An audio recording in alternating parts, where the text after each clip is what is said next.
Welcome to the Slop Farm. Enjoy the video. You start by confirming the file type and placing it inside your Rstudio project folder so paths stay stable. Once done, set the working directory with setod, /path/to/project, or use the project pane to avoid typos. Make sure to open the Files tab and note the exact file name and extension. Do this now because Rstudio imports rely on correct paths. Doing it up front prevents path-related errors later and keeps your session reproducible. Next, choose the precise import function for your file type. For CSV files, prefer Reader, read CSV. For speed and consistent parsing, set call types when necessary. For Excel, call readxl, read Excel path sheet equals 1 and specify range or call names if needed.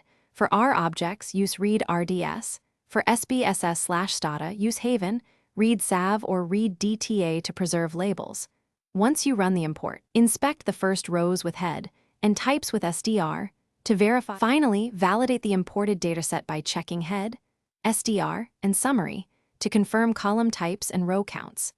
If characters look wrong, set locale or encoding in the import call. If numbers use commas, adjust locale or decimal argument. Make sure to save the cleaned object with Save RDS for future use.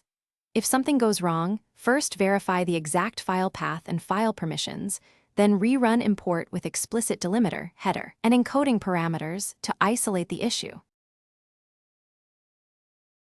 Thanks for watching. Consider subscribing if we helped you today.